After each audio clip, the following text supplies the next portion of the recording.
يا رسول الله قلبي لم يزل باسمك يشتاق.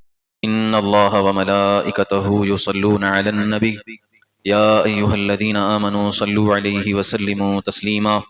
اللهم صل على سيدنا ومولانا محمد وبارك وسلم صلاة وسلاما عليك يا رسول الله صلی اللہ تعالی علیہ وسلم. یہ قرآن میں اللہ نے فرمایا ہے صاف طور پر کہ لیلۃ القدر وہ رات ہے کہ جس رات کو قرآن مکمل طور پر نازل ہوا ہے، اور اس کی فضیلت یہ ہے کہ اس رات کو عبادت کرنا 1000 مہینے عبادت کرنے سے بہتر ہے. ایک سال میں کتنے مہینے ہوتے ہیں؟ اگر آپ 1000 مہینے کاؤنٹ کریں گے تو کئی سال ہو جائیں گے. کئی سال مسلسل آپ عبادت کریں تو بھی آپ کو اتنا ثواب نہیں ملے گا جتنا رمضان کی ان آخری طاق راتوں میں سے کوئی ایک جو شب قدر ہے، اس رات میں عبادت کرنے پر اللہ تعالیٰ اتنا ثواب عطا فرماتا ہے کہ اس کون سی طاق رات میں وہ شب قدر ہے. روایت میں ملتا ہے ایک دن رسول پاک صلی اللہ علیہ وسلم نماز ادا فرما کر باہر نکل رہے تھے مسجد نبوی سے، اور آپ نے سامنے دیکھا کہ 2-3 لوگ جھگڑا کر رہے ہیں، کسی بات پر بحث و مباحثہ ہو رہا ہے. آپ صلی اللہ علیہ وسلم ناراض ہوئے اور آپ نے ارشاد فرمایا، آج میں تمہیں بتانے آیا تھا کہ رمضان کی آخری راتوں میں کون سی تاریخ کو شب قدر ہے، لیکن تمہارے جھگڑے اور تمہاری حرکت کی وجہ سے میں واپس جا رہا ہوں اور کبھی نہیں بتاؤں گا.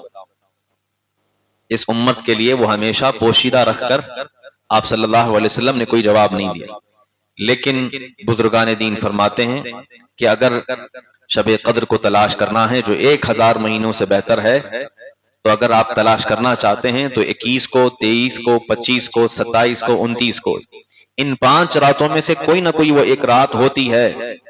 لہذا ان راتوں کو آپ جاگ کر کے جتنی آپ سے ہو سکے اتنی اگر آپ نے عبادت کر لیا، اللہ تعالیٰ آپ کو 1000 مہینوں کے برابر بلکہ اس سے زیادہ ثواب عطا فرماتا.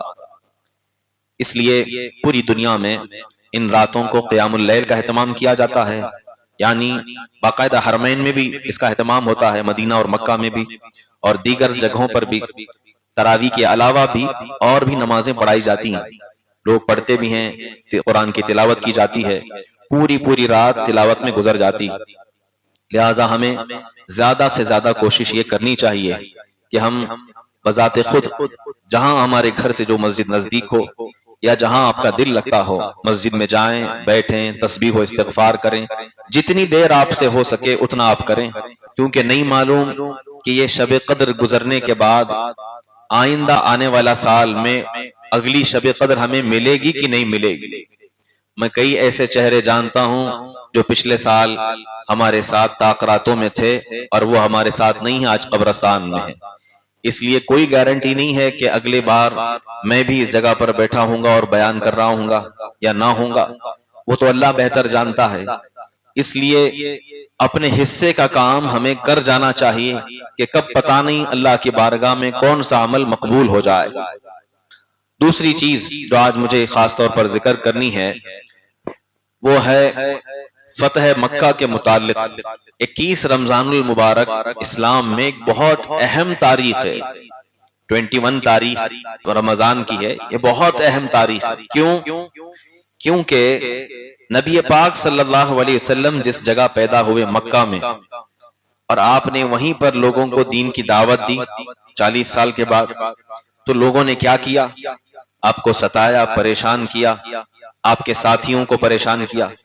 تو آپ صلی اللہ علیہ وسلم اللہ کے حکم سے مکہ چھوڑ کر مدینہ چلے گئے، اور مدینہ آپ کافی سال تک وہاں رہے. اس کے باوجود مکہ والوں کا ظلم و ستم ختم نہیں ہوا.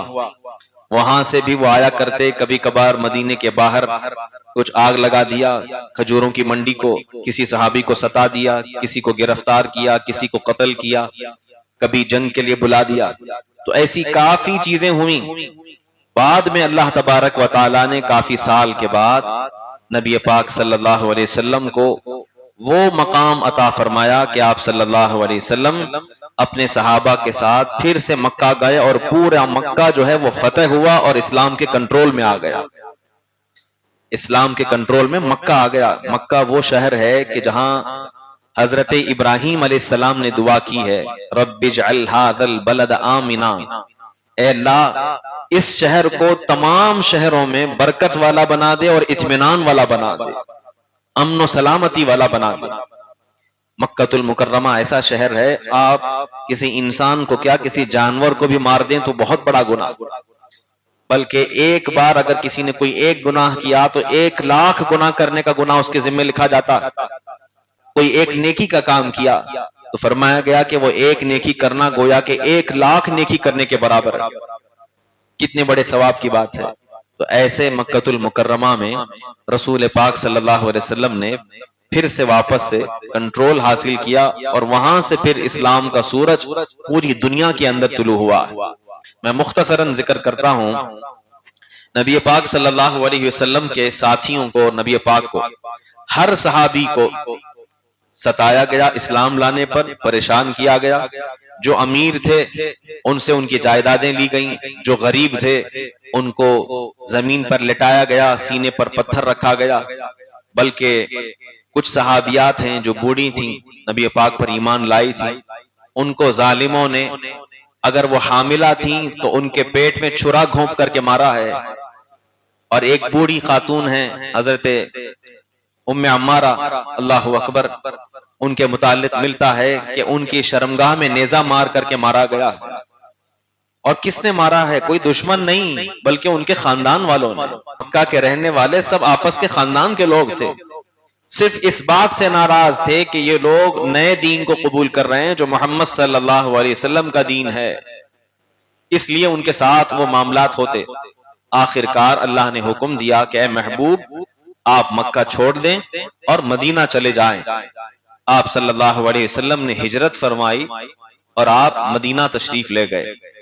مدینہ جب پہنچے، مدینے میں رہتے ہوئے بھی رسول پاک صلی اللہ علیہ وسلم کو ان لوگوں نے اتنا ستایا ہے، کتابوں میں ملتا ہے کہ ایک ہی سال ہوا تھا مدینہ جا کر کہ اگلے ہی سال مکہ کے کافر مدینے کے قریب تک آ گئے، اور مدینے کے باہر جو ان کے گھوڑے، اونٹ اور ان کا غلہ، ان کا سامان رکھا ہوا ہوتا تھا، ان تمام کو انہوں نے جلانا شروع کر دیا، ستانا شروع کر دیا۔ یہی ہوتا ہے جس کے پاس پاور ہوتا ہے، طاقت ہوتی ہے، وہ چھوٹے کنٹریز کو ڈرانے لگتے ہیں، چھوٹے لوگوں کو ڈرانے لگتے ہیں۔ نبی پاک صلی اللہ علیہ وسلم کو جب معلوم ہوا بڑی تکلیف ہوئی، کیونکہ مسلمان مکہ میں اپنا جائیداد، مال سب کچھ چھوڑ کر کے مدینہ آئے ہیں، نئے سے سب شروع کرنا ہے مدینے میں، اور جو کچھ تھوڑا بچا کچا ایک سال میں جمع کیا تھا وہ بھی جلا دیا گیا۔ کتنی تکلیف ہوگی، لیکن نبی پاک صلی اللہ علیہ وسلم نے صبر فرمایا۔ لیکن جب حد سے چیز بڑھ گئی تو آپ صلی اللہ علیہ وسلم نے فرمایا کہ ہمیں ان کافروں سے بدلہ لینا ہوگا، اور جب ان کے تجارتی قافلے جا رہے ہوں گے تو ہمیں ان پر حملہ کرنا ہوگا، تب انہیں اندازہ ہوگا کہ مال لٹ جانے کا ڈر کیا ہوتا ہے اور اس کا خوف کیا ہوتا ہے۔ لیکن ہوا نہیں، اس کے بدلے میں جنگ بدر واقع ہو گئی، جس کو میں نے ذکر کیا تھا۔ یہ 2 ہجری میں واقع ہوئی ہے جنگ بدر، نبی پاک کے ہجرت کے جس 2 سال کے بعد جنگ بدر واقع ہوئی۔ پھر جنگ بدر کے بعد 1 سال اور گزرا، 3 ہجری میں جنگ احد واقع ہوئی۔ یہ دونوں جنگیں ایسی ہیں کہ مکہ والوں نے پہل کی اور بار بار بلایا کہ ہم جنگ کر رہے ہیں، ورنہ ہم مدینے پہ حملہ کریں گے، مدینے پر حملہ کریں گے۔ مسلمان ڈیفنس میں نکلے ہیں، اپنے دفاع میں نکلے ہیں، ڈیفینڈ کرتے ہوئے گئے ہیں۔ اللہ اکبر۔ اور آپ دیکھیں 4 ہجری، 5 ہجری، ان ہجریوں میں جنگ خندق واقع ہوئی۔ جنگ خندق وہ جنگ ہے جس کے بارے میں فرمایا گیا کہ یہودی جو مدینے کے قریب میں آباد تھے، 2 خاندان تھے، ایک بنو نذیر اور ایک بنو قریظہ۔ یہ دونوں یہودی خاندان اندر سے ہاتھ ملائے ہوئے تھے کہ اے محمد صلی اللہ علیہ وسلم، ہم مدینے میں رہنے والے لوگ ہیں، آپ کے ساتھ ہاتھ ملاتے ہیں۔ لیکن جب دیکھا کہ مکہ کے کافر وہاں سے لڑنے آ رہے ہیں تو ان کے ساتھ ہو گئے اور اندر سے سازش کرنے لگ گئے۔ نبی پاک کو جب خبر ہوئی تو ان کو وہاں سے نکالا گیا اور بھیجا گیا خیبر کی طرف۔ مدینے کے یہودی وہاں سے نکل کر چلے گئے اور خیبر کی طرف ہجرت کر گئے، لیکن خاموش نہیں بیٹھے۔ بلکہ مکہ کے سرداروں کو، وہاں کی فوج کو، وہاں کے بڑے بڑے لوگوں کو اکسانا شروع کیا اور کہا کب تک صبر کرو گے؟ دیکھو محمد جب مکہ میں تھے تو ان کے ساتھ میں 200 400 500 کچھ مسلمان تھے، اب وہ چلے گئے ہیں مدینہ تو ہزاروں کی تعداد میں مسلمان ہو رہے ہیں، اسلام پھیلتا جا رہا ہے، تمہیں کسی نہ کسی طریقے سے جانا ہوگا اور جا کر اسلام کو ختم کرنا ہوگا اور محمد صلی اللہ علیہ وسلم کو مٹانا ہوگا۔ قرآن کہتا ہے یریدون ان یطفئوا نور اللہ بافواہہم واللہ متم نورہ ولو کرہ الکافرون، یہ اپنی باتوں سے، اپنی پلاننگ سے اللہ کے چراغ کو، اللہ کے نور کو بجھانا چاہتے ہیں، لیکن اللہ کی حکمت یہ ہے اللہ اپنے نور کو مکمل فرما کر رہے گا۔ یہ نبی پاک کو تکلیف دینا چاہتے ہیں، انہیں کیا معلوم کہ اللہ تبارک و تعالیٰ کی حکمت یہ ہے کہ تم آؤ تو تم کٹ کر کے ختم ہو جاؤ گے اور وہ ہمیشہ کے لیے باقی رہیں گے۔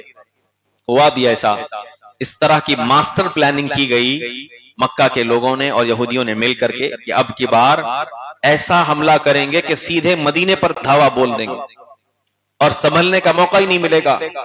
اللہ اکبر۔ نبی پاک صلی اللہ علیہ وسلم کو خبر ہو گئی کہ وہ لوگ قریب تک آ گئے ہیں اور حملہ ہونے والا ہے۔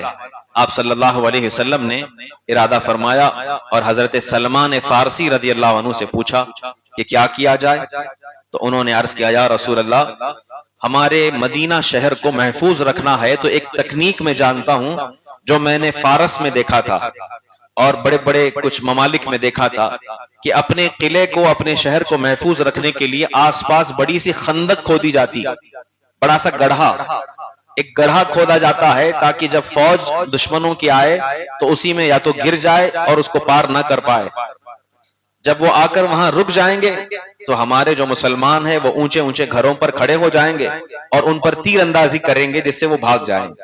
بہت بہترین پلاننگ تھی، اللہ کے رسول صلی اللہ علیہ وسلم نے قبول فرمایا اور مدینے کے ایک طرف وہ خندق کھودی۔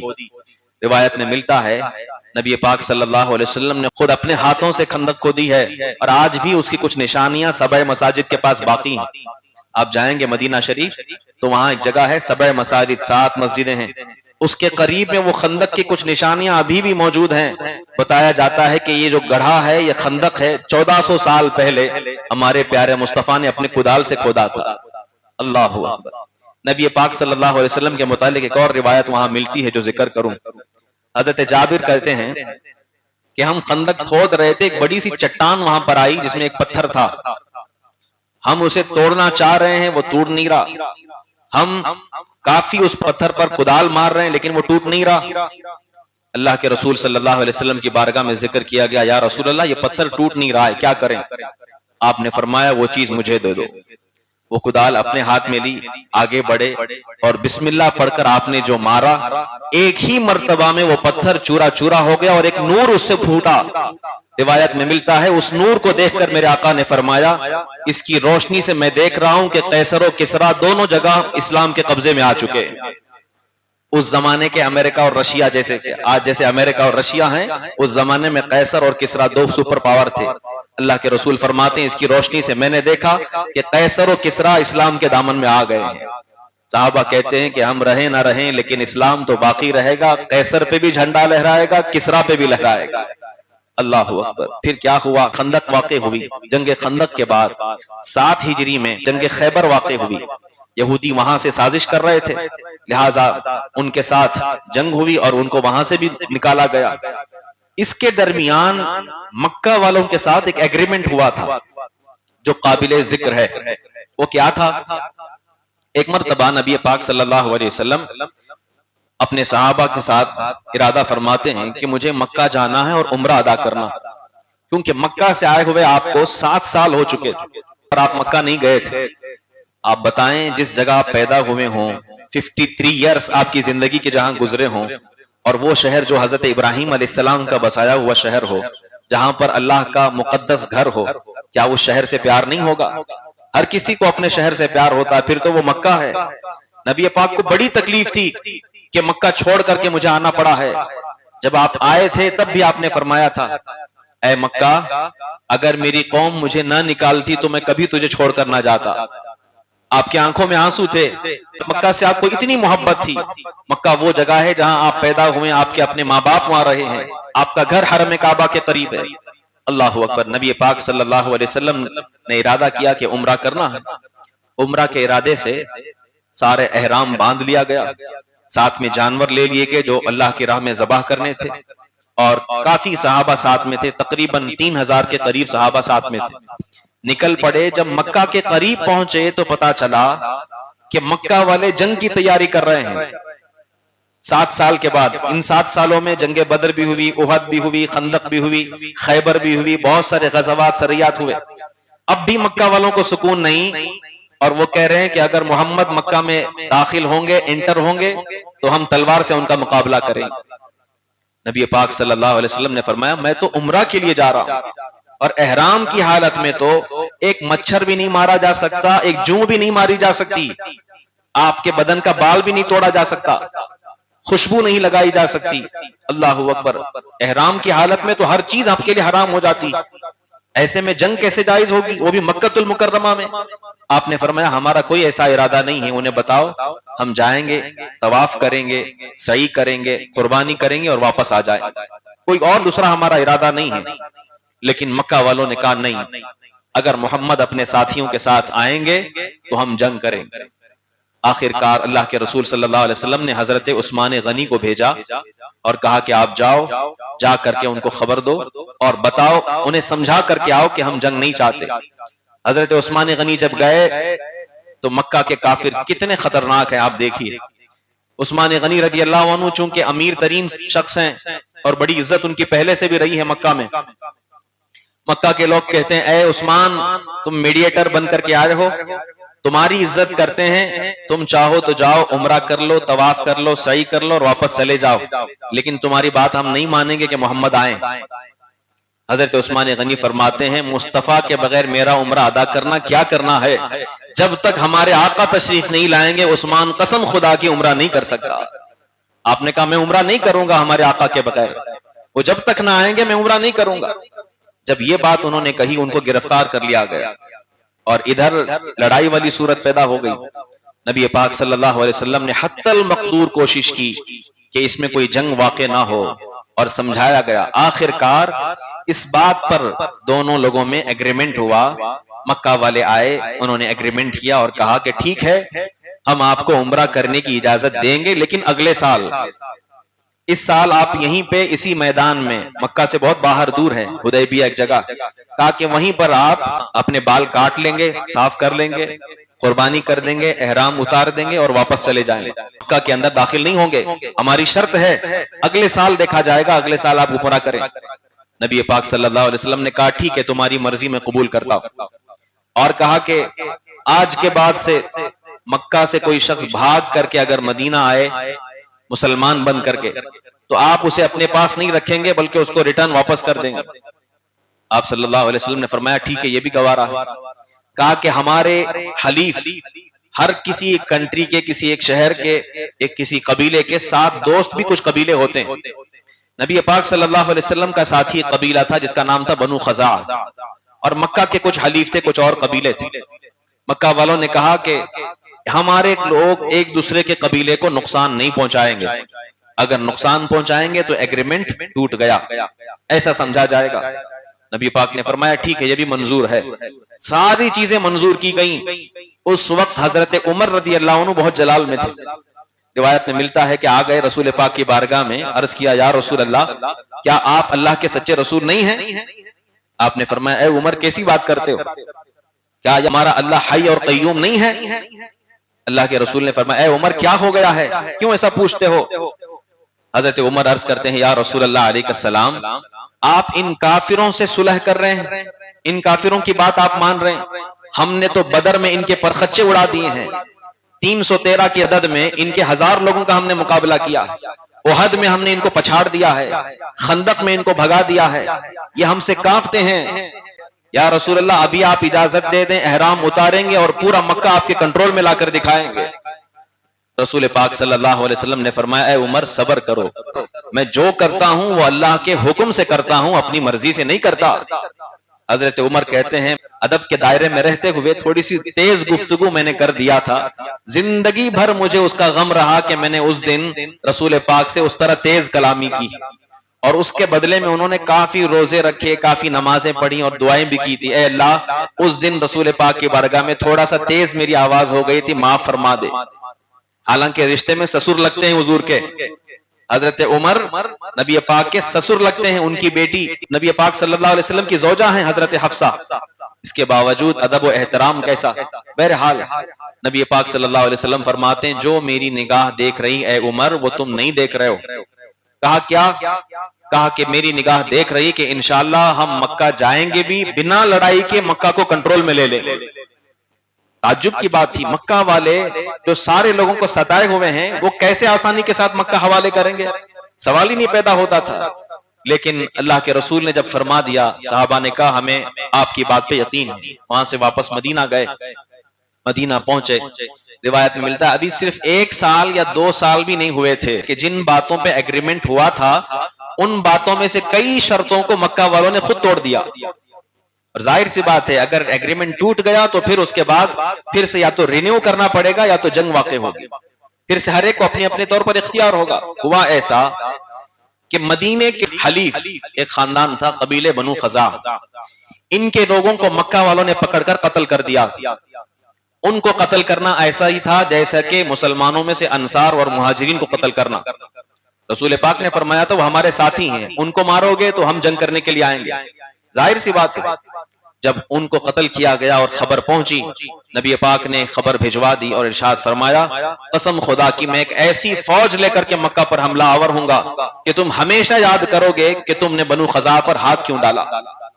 اور وہ ڈر گئے مکہ والے، انہیں سمجھ آ گئی کہ مسلمان تو اب بہت ہو گئے ہیں، تعداد بڑھ گئی ہے، اب اگر مکہ پہ حملہ آور ہوئے تو ہم بچ نہیں پائیں گے۔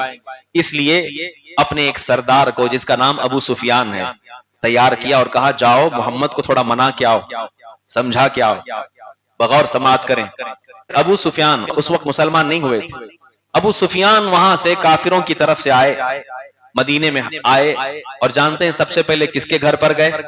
اتفاق ایسا ابو سفیان کی سگی بیٹی ام حبیبہ حضور کی زوجاؤں میں سے ایک زوجہ ہے، رشتے میں ابو سفیان حضور کے سسر لگتے ہیں لیکن کافر ہیں، بیٹی مسلمان ہے، بیٹا مسلمان ہے جو امیر معاویہ ہیں رضی اللہ عنہ، حضور کے سالے لگتے ہیں امیر معاویہ۔ بہرحال نبی پاک صلی اللہ علیہ وسلم کے حجرے میں داخل ہو گئے ابو سفیان اور کہا اے بیٹی تھوڑی بات کرنی ہے۔ یہ کہتے ہوئے بستر پر بیٹھنے لگے تو ام حبیبہ نے کہا اے مشرک یہاں سے اٹھ جاؤ، یہ رسول اللہ کا بستر ہے، رسول اللہ کا بستر ہے۔ قرآن میں فرمایا گیا کہ شرک کرنے والے ناپاک ہوتے ہیں، یہ پاک رسول کا پاک بستر ہے، اس پہ آپ نہیں بیٹھ سکتے۔ آپ میرے باپ ہیں، آپ کی عزت اپنی جگہ پر، لیکن رسول اللہ کی عزت اپنی جگہ پر ہے۔ اسی پر تو ہم کہتے ہیں، قرآن کہتا ہے اللہ اور اس کے رسول کی محبت سب سے زیادہ ہونا چاہیے، آپ کے مال سے بھی، آپ کی جائیداد سے بھی، بچوں سے بھی، ماں باپ سے بھی، ہر چیز سے جب زیادہ ہو تبھی آپ مومن ہیں، اگر اس سے کم ہے تو پھر ایمان میں خطرہ ہے۔ بہرحال ام حبیبہ نے کہا نہیں بیٹھ سکتے، کہا کہ بیٹی تھوڑی ریکویسٹ کرنا ہے۔ کہا کیا کرنا ہے؟ کہا کہ ہم لوگوں سے غلطی ہو گئی، مدینے والوں کے حلیف بنو خزاعہ کے کچھ لوگوں کو ہم نے مارا ہے، اب شاید تمہارے شوہر بڑا لشکر لے کر کے مکہ آنے والے ہیں، ہمیں ڈر لگ رہا ہے اگر حملہ ہو جائے گا تو کیا کریں گے؟ حضرت ام حبیبہ رضی اللہ عنہ نے عرض کیا اس کے متعلق میں کچھ نہیں کہتی، آپ سیدھے جائیں رسول پاک سے بات کریں۔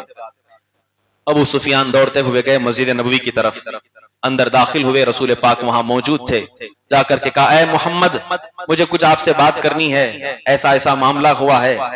نبی پاک صلی اللہ علیہ وسلم نے فرمایا میں جانتا ہوں اور بنو خزاعہ کا بدلہ میں لے کر کے رہوں گا، کیونکہ وہ میرے حلیف ہیں، میرے ساتھ ہیں، میں اس کا بدلہ لوں گا، تمہیں خون بہا دینا پڑے گا۔ اللہ اکبر۔ ابو سفیان نے کہا آپ مان لیں، آپ رحیم ہیں، آپ کریم ہیں۔ رسول پاک خاموش رہے۔ ابو سفیان ابو بکر صدیق کے پاس گئے، کہا کہ آپ دوست ہیں محمد صلی اللہ علیہ وسلم کے، آپ سمجھائیں۔ ابو بکر صدیق کا جواب سنو، فرمایا جب آقا خاموش ہے تو غلام کیسے بول سکتا ہے؟ جب آقا خاموش ہے تو غلام کیسے بات کر سکتا ہے؟ جب تک ان کی طرف سے اشارے نہیں ہوتے ابو بکر صدیق اپنی جگہ سے ہلے گا بھی نہیں، میں کچھ نہیں کہوں گا۔ پھر حضرت عمر کے پاس گئے، حضرت عمر نے کہا میرے نزدیک آنا بھی نہیں، کیونکہ میں جانتا ہوں تم نے کتنی گستاخیاں کی ہیں اور کتنا ستایا ہے رسول پاک کو. پھر حضرت علی کے پاس جانا ہوا ابو سفیان کا. حضرت علی سے جا کر کہا ابو سفیان نے کہا کہ اے علی تم تو بہت رحم دل ہو, تم تو ہماری قوم میں سے ہو, تم تو قریش میں سے ہو, تم جانتے ہو کہ کیا حالات ہیں, تم ریکویسٹ کر دو, گزارش کر دو, تم بھائی بھی ہو رسول پاک صلی اللہ علیہ وسلم کے رشتے میں, تم ذکر کر دو کہ شاید مان لیں گے. حضرت علی فرماتے ہیں جب ہمارے آقا خاموش ہیں تو ہم غلاموں میں سے کوئی نہیں بولے گا, ہماری کوئی مرضی نہیں ہے, کوئی مجال نہیں ہے, ہم خاموش رہیں گے. آخر کار ابو سفیان اپنے نام مراد ہو کر کے وہاں سے واپس آ گیا, وہاں سے مکہ واپس آ گیا اور لوگوں کو بتایا کہ شاید اب کیا ہوگا ہم نہیں جانتے. اس کے بعد رسول پاک صلی اللہ علیہ وسلم نے 10 رمضان کو, رمضان کی 10 تاریخ کو اپنے ساتھ کتنے صحابہ کا لشکر لیا جانتے ہیں؟ تقریباً 12,000 کا لشکر لے کر آپ مکہ شریف چلے گئے. جنگ بدر میں 313 تھے تو سب پہ بھاری تھے, اب 12,000 کا لشکر ہے تب تو پوری دنیا کو ڈرنا چاہیے. ساتھ میں ہتھیار بھی ہیں اور آپ نے فرمایا ہے کہ اب کے بار عمرہ کے لیے نہیں بلکہ مکہ پر حملہ کرنے جا رہے ہیں ان کافروں پر. ساتھ میں تلوار بھی ہے, فوجی لباس زیب تن بھی کیے اور فرمایا کہ روزے توڑ دو اپنے, بعد میں روزے رکھ لینا, کیونکہ جہاد کے درمیان روزوں کو موقوف کیا جاتا. جب آپ جنگ میں جا رہے ہو تو اس وقت روزے سے نہیں ہوتے, بعد میں روزہ رکھنے کی اجازت ہے. تو صحابہ سے کہا کہ موقوف کر دو, رمضان کے بعد اسے رکھ لینا, قضا کر لینا. صحابہ کرام روزے سے بھی نہیں ہیں اور کھا پی کر تندرست بھی ہیں. مکہ والے ڈر گئے, سوچا کہ ہم نے ان کو بہت ستایا ہے, اب یہ آئیں گے تو ہمارا پرزا الگ کر دیں گے, کیا حال ہوگا ہمارا. ان میں سے وہ لوگ بھی ہیں جنہوں نے حضرت بلال کو ستایا تھا, حضرت صہیب کو ستایا تھا, حضرت ام عمارہ کے پیٹ میں چھرا گھونپا تھا, حضرت خباب کو سولی پہ لٹکایا تھا. سارے ظالم وہاں پر موجود ہیں, سب ڈرے ہوئے ہیں. حتیٰ کہ رسول پاک صلی اللہ علیہ وسلم اپنا یہ شاندار اسلام کا لشکر لے کر مکہ کے قریب تک آ گئے. قریب آ کر کے آپ نے رات میں ایک جگہ پر, ایک علاقے پر پڑاؤ ڈالا اور رات میں وہاں پر آپ نے لوگوں کو چولہا جلانے کی اجازت دی. ایک عجیب چیز تھی. اس مقام پر زہران کہتے ہیں اس جگہ کو. آپ نے فرمایا کہ وہاں پر سب لوگ اپنے اپنے چولہے روشن کرو. آپ سوچیں کہ 10,000 سے 12,000 لوگ اگر چولہا روشن کریں گے تو آگ ہی آگ نظر آئے گی. مکہ اتنا بڑا شہر نہیں تھا اس زمانے میں. اتفاق ایسا کہ حضرت عباس جو حضور کے چچا ہیں وہ مسلمان ہو چکے تھے, وہ رسول پاک صلی اللہ علیہ وسلم سے ملنے کے لیے گئے تھے اور مل کر کے واپس آ رہے تھے تو راستے میں دیکھا کہ ابو سفیان چپکے دیکھ رہے ہیں کہ لشکر اسلام کہاں پہنچا ہے. حضرت عباس نے کہا ابو سفیان میرے پیچھے چھپ جاؤ, عمر تم کو ڈھونڈ رہے ہیں, اگر تم مل گئے تو سب سے پہلے تمہیں کو مارا جائے گا. ابو سفیان حضرت عباس کے خچر پر پیچھے سوار ہو گئے اور کہا کہ چلو میں محمد صلی اللہ علیہ وسلم سے تمہاری کچھ گفتگو کرتا ہوں. ابو سفیان کو پیچھے بٹھا لیا اور چپکے سے لے کر رسول پاک کی بارگاہ میں جا ہی رہے تھے کہ حضرت عمر نظر آ گئے.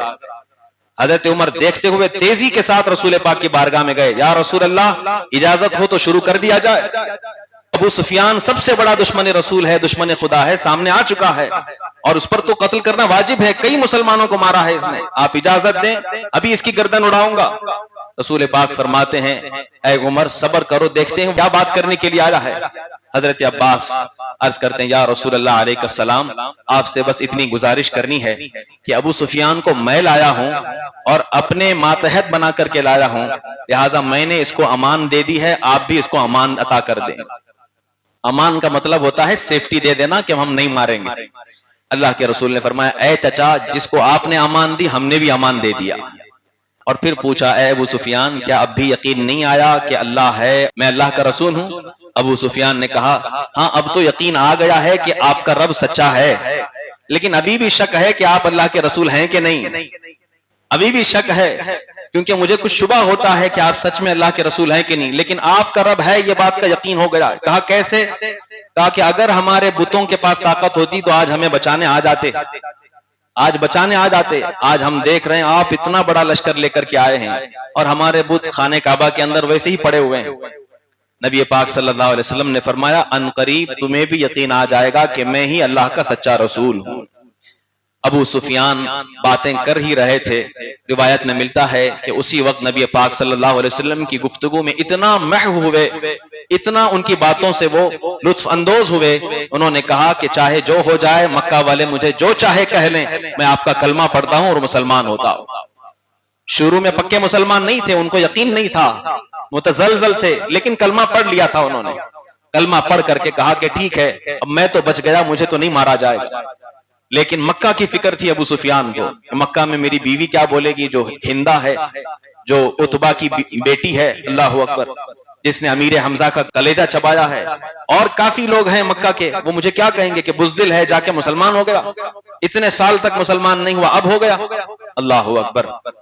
بس آخر میں اس کو مکمل کر رہا ہوں۔ نبی پاک صلی اللہ علیہ وسلم نے اگلی صبح کو لشکر اسلام سے فرمایا کہ بالکل شان و شوکت کے ساتھ مکہ میں داخل ہوا جائے۔ جب مکہ میں وہ لشکر داخل ہو رہا تھا، روایت میں ملتا ہے انصاری جو صحابہ تھے وہ اپنے سروں پر امامہ پہنے ہوئے تھے، بہترین لباس پہنے ہوئے تھے، تلوار لہرا رہے تھے، اور اللہ اکبر کی صدائیں گونج رہی تھیں۔ وہ مکہ جہاں پر قرآن پڑھنے پر لوگوں کو مارا جاتا تھا، جہاں پر اللہ اکبر کہنے پر مارا جاتا تھا، آج وہاں پر 10,000 کا لشکر ایک ساتھ اللہ اکبر بول رہا ہے۔ کیا منظر رہا ہوگا؟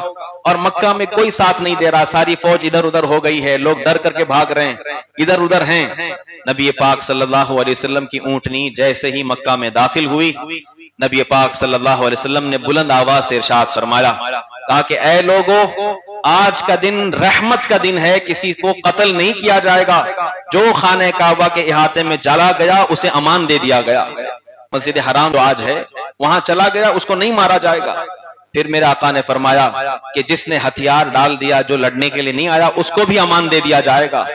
حتیٰ کہ ایک صحابی بازو میں تھے، انہوں نے کہا یا رسول اللہ، ابو سفیان چونکہ سردار ہے، اسے بڑا فخر ہے اپنی سرداری پر، اس لیے آپ اس کی دلجوئی کے لیے کوئی بات فرما دیں۔ نبی پاک فرماتے ہیں چلو جو ابو سفیان کے گھر میں چلا گیا اس کو بھی معاف کر دیا گیا۔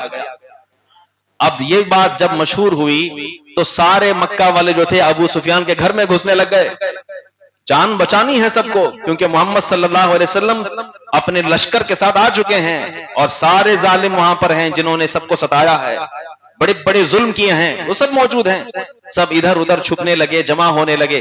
اتنے میں ہندا جو ابو سفیان کی بیوی ہیں، اس نے کہا اپنے شوہر سے گریبان پکڑ کر کے، تمہیں کیا ہو گیا ہے؟ تم بزدل ہو گئے، محمد صلی اللہ علیہ وسلم سے ڈر کر کے تم آ گئے ہو۔ ابو سفیان نے کہا اے ہندا، تم نہیں جانتی کہ کل رات کو میں نے کیا دیکھا ہے۔ کل رات کو میں نے دیکھا ہے جتنے ان کے اصحاب آگ لگائے ہوئے تھے ہزاروں کی تعداد میں، اگر یہ حملہ کر دیں مکہ پر تو شاید کوئی کافر باقی نہیں بچے گا، اسی لیے بہتری اسی میں ہے کہ خاموش رہو اور ان کی بات مان لو۔ آخر کار سرنڈر کر دیا مکہ والوں نے، اور سارے مجرمین کو آپ کے سامنے لایا گیا۔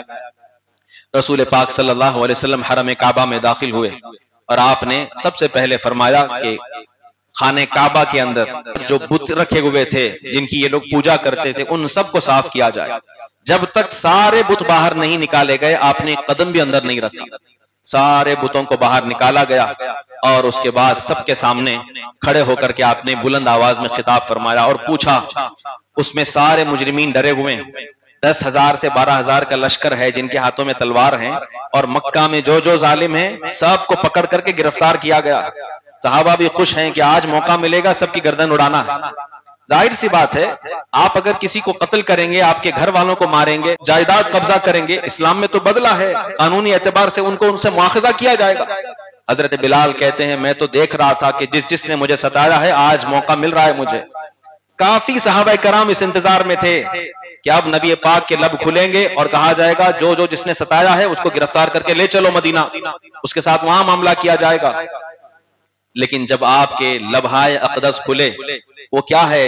اعلیٰ حضرت نے فرمایا وہ زبان جس کو سب ان کی کنجی کہیں، اس کی نافذ حکومت پہ لاکھوں سلام۔ جب وہ دونوں ہونٹ کھلے تو منہ سے پھول جھڑنے لگے۔ میرے آقا نے فرمایا اے مکہ والو، تم بتاؤ آج تمہارے ساتھ کیا سلوک ہونے والا، میرے بارے میں تمہارا کیا خیال ہے؟ مکہ والوں نے پکار کر کہا انت اخن وابن اخن کریم، اے محمد صلی اللہ علیہ وسلم آپ بہت شریف آدمی ہیں اور شریف باپ کے بیٹے ہیں، اس لیے آپ سے شرافت ہی کی ہمیں امید ہے۔ میرے آقا نے فرمایا لا تثریب علیکم اليوم فاذهبوا انتم الطلقاء، جاؤ آج کے دن کوئی مذائقہ نہیں، آج رحمت کا دن ہے، تم سب کو معاف کر دیا گیا، تم سب آزاد، سارے لوگوں کو ایک ساتھ معاف کر دیا گیا۔ روایت میں ملتا ہے صحابہ کہتے ہیں نبی پاک کے اس جملے سے ان ہزاروں کافروں کے دل پر ایسا فرق پڑا کہ پورا مکہ ان کافروں کی زبان سے گونج اٹھا، سب نے مل کر ایک ساتھ کہا لا الہ الا اللہ محمد الرسول اللہ صلی اللہ علیہ وسلم۔ ہزاروں لوگ اس دن مسلمان ہوئے۔ یہ نبی پاک صلی اللہ علیہ وسلم کی رحمت کی سب سے بڑی نشانی ہے، اور یہ واقعہ پیش آیا 21 رمضان المبارک کو۔ اسی کو فتح مکہ کہتے ہیں۔ آپ دیکھیں کیسی فتح ہوئی، ہر جگہ جو فتح ہوتی ہے کنکر کیا جاتا ہے، لڑ کر کے کیا جاتا ہے، لیکن مکہ ایسے فتح ہوا کہ ایک کسی انسان کو تک نہیں مارا گیا اور پورا مکہ کنٹرول میں آ گیا۔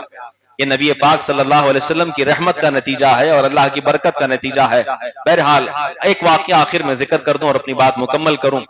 نبی پاک صلی اللہ علیہ وسلم نے جب خانہ کعبہ کو اس کی صفائی کا ارادہ کیا تو اس وقت آپ نے بلایا ایک شخص کو جن کے پاس وہ چابی تھی، جس کا نام تھا عثمان بن طلحہ۔ مکہ میں ایسا ماحول تھا جیسے آج مسجد کی چابی اراکین کے پاس ہوتی ہے، تو ویسے ہی مسجد حرام کی چابی عثمان بن طلحہ کے خاندان میں رہتی تھی۔ عثمان بن طلحہ کے والد، ان کے والد کافی سالوں سے وہ چابی انہی کے خاندان میں آ رہی تھی، اور وہی لوگ اس کی دیکھ ریکھ کرتے تھے۔ کسی کو بھی جانا ہو، بڑے سے بڑا آدمی ہو، اس کی چابی انہی کے پاس ہوتی تھی۔ جب نبی پاک 10 سال پہلے مکہ میں تھے، تب آپ نے ایک دن فرمایا تھا اے عثمان مجھے چابی دو، مجھے اندر جانا ہے۔ کب؟ جب آپ مکہ میں تھے، تب ابھی مسلمانوں کی تعداد زیادہ نہیں تھی۔ تب عثمان نے، کافروں کی طرف سے تھے عثمان، ہنس کر کے کہا تھا اے محمد میں تمہیں چابی دوں گا، تم تو دشمن ہو ہمارے، ہم کیوں دیں گے چابی؟ اس دن نبی پاک نے مسکرا کر کے کہا تھا ایک دن آئے گا میں چابی لوں گا بھی، اور پھر ایسے آدمی کو دوں گا کہ قیامت تک اس سے کوئی چھین نہیں سکے گا۔ عثمان بن طلحہ کہتے ہیں بات میں دم تھا اور مجھے ڈر لگ گیا تھا کہ کبھی نہ کبھی چابی جائے گی، اور وہ دن آ گیا فتح مکہ کے دن۔ 7-8 سال کے بعد رسول پاک پورے لشکر کے ساتھ آئے ہیں، خانہ کعبہ میں اندر جانا چاہتے ہیں۔ آپ نے فرمایا عثمان کو بلاؤ۔ اب کیا کریں گے؟ کہا چابی لاؤ۔ اب منع کریں گے تو صحابہ پکڑ کر قتل کر دیں گے۔ چابی لا کر حاضر کر دیا۔ رسول پاک نے فرمایا میں نہ کہتا تھا کہ ایک دن میں یہ چابی لوں گا اور اس کے بعد ایسے آدمی کو دوں گا کہ جس سے قیامت تک کوئی چھین نہ سکے گا۔ آپ گئے، پورے خانہ کعبہ کی صفائی فرمائی، جہاں پر حضرت ابراہیم علیہ السلام کے پتلے بنے ہوئے تھے، حضرت اسماعیل علیہ السلام کے پتلے بنے ہوئے تھے، ان کے ہاتھوں میں فال نکالنے والے تیر تھے۔ یہ جو فال چلتا ہے آج، یہ کچھ نہیں ہے اسلام میں، یہ سب جھوٹی باتیں، ان پر یقین نہیں کرنا۔ آپ جانتے ہیں رسول پاک نے کیا فرمایا؟ ان تیروں کو دیکھ کر آپ نے ارشاد فرمایا، فرماتے ہیں اللہ کی قسم ان انبیاء کرام نے کبھی کسی کا فال نہیں کھولا ہے، کبھی کسی کا فال نہیں کھولا ہے۔ یہ کافر ان پر الزام لگاتے ہیں، اور ان بتوں کو توڑ دیا اور ختم فرما دیا، صاف فرما دیا۔ پھر خانہ کعبہ کو بند کیا، بند کرنے کے بعد باہر آئے۔ اب صحابہ کہتے ہیں اللہ کے رسول نے جو فرمایا تھا کہ میں چابی ایسے آدمی کو دوں گا کہ قیامت تک اس سے کوئی چھین نہیں سکے گا، ہم سب کو امید تھی کہ کاش وہ چابی مجھے مل جائے۔ کس کو امید نہیں ہوگی؟ خانہ کعبہ کی چابی، سنہری چابی۔ حضرت ابوبکر صدیق کہتے ہیں میں نے تو سمجھا کہ مجھے ہی ملے گی۔ حضرت عمر فرماتے ہیں کہ میں نے سوچا مجھے ملے گی۔ حضرت عثمان فرماتے ہیں کہ شاید مجھے مل جائے۔ حضرت علی کہتے ہیں کاش مجھے مل جائے۔ آخر کار نبی پاک کی جب لب کھولے، پھر سے پھول جھڑے، میرے آقا نے فرمایا کہاں ہے عثمان بن طلحہ؟ پھر سے اسے بلایا جائے۔ انہی شخص کو بلایا جن کے پاس چابی تھی، اور جیسے ہی وہ سامنے آئے اور آپ نے قرآن کی ایک آیت پڑھی جس کا ترجمہ یہ ہے، نبی پاک فرماتے ہیں اللہ تعالیٰ امانتوں کو اس کے اہل کے حوالے کرتا ہے، لہٰذا تم ہی اس کے اہل ہو، میں تمہیں عطا کرتا ہوں۔ عثمان بن طلحہ نے جب یہ دیکھا وہ رو پڑے اور کہا یقیناً سارے معبود جھوٹے ہیں، آپ کا رب بھی سچا ہے، آپ بھی سچے ہیں۔ اسی وقت کلمہ پڑھے اور وہ مسلمان ہوئے۔ اور آج بھی 1400 سال ہو چکے ہیں، عثمان بن طلحہ کے خاندان میں ہی چابی ابھی بھی ہے۔ سعودی میں چاہے نجد کی حکومت ہو کہ ترکی کی حکومت ہو کہ کسی اور کی حکومت ہو، حکومتیں بدلتی رہتی ہیں، لیکن وہ چابی ابھی بھی عثمان بن طلحہ کے خاندان میں ہی ہے۔ ان میں سے ایک شخص ہیں جو باحیات تھے، ابھی کچھ دن پہلے، تقریباً آج سے 7-8 سال پہلے میری ان سے ملاقات بھی ہوئی ممبئی میں، اور بڑے عاشق رسول بھی ہیں، رسول پاک صلی اللہ علیہ وسلم سے محبت کرنے والے۔ یہ نبی پاک کا فرمان ہے. آپ نے فرمایا کہ قیامت تک اس سے کوئی چھین نہیں سکے گا. پھر اس کے بعد آخری جو چیز ہوئی، نبی پاک صلی اللہ علیہ وسلم فرماتے ہیں اے بلال خانہ کعبہ کی چھت پر چڑھ جاؤ اور اذان دو. یہ پہلا موقع تھا مکہ میں کہ اتنی عزت کے ساتھ، احترام کے ساتھ، کسی ٹیلے پر چڑھ کر نہیں، خانہ کعبہ کے اوپر چڑھ کر کے آپ نے فرمایا کہ اذان دو. حضرت بلال وہی غلام جن کو مکہ کی گلیوں میں گھسیٹا جاتا تھا، مارا جاتا تھا، وہ مار کھا کر کے بھی کہتے تھے کہ تم سب نہیں دیکھ رہے میرا اللہ ایک ہے، میرا اللہ ایک ہے. آخرکار وہ دن آیا، ایسی فتح اللہ نے عطا فرمائی کہ اسی بلال کو جن کو کھینچا جاتا تھا گلیوں میں، آج اللہ نے اتنا بلند کیا کہ خانہ کعبہ کی چھت پر چڑھا دیا. وہاں کھڑے ہو کر کے آپ نے اذان دی. صحابہ کہتے ہیں ہم بلال کی قسمت پر رشک کرنے لگے کہ کاش ایسا نصیب ہمارا ہوتا کہ خانہ کعبہ آج ان کے پیروں کے نیچے ہے. اللہ اکبر. وہاں کھڑے ہو کر انہوں نے اذان دی، اور اس دن ہم نے سمجھا کہ جو رسول کی غلامی میں جائے گا وہ اس آسمان کی بلندیوں سے بھی بلند ہوتا ہوا نظر آئے گا، اور جو ان سے دور ہوگا پھر وہ زمین کی پستیوں سے بھی پست ہوتا ہوا نظر آئے گا. اسی لیے کامیابی کا یہی راستہ ہے کہ اللہ اس کے رسول کی بارگاہ سے جڑ جاؤ. جتنا ان سے قریب جاؤ گے اللہ دونوں جہاں میں تمہارے سروں کو بلند کرتا ہوا نظر آئے گا. اللہ تعالیٰ سے دعا ہے اللہ ہمیں کہنے سننے سے زیادہ عمل کرنے کی توفیق رفیق عطا فرمائے. ہم تمام کو ایمان اور سنیت پر قائم و دائم رکھے، اسی پر ہم سب کا خاتمہ بالخیر فرمائے. وآخر دعوانا ان الحمد للہ رب العالمین. السلام علیکم ورحمۃ اللہ وبرکاتہ.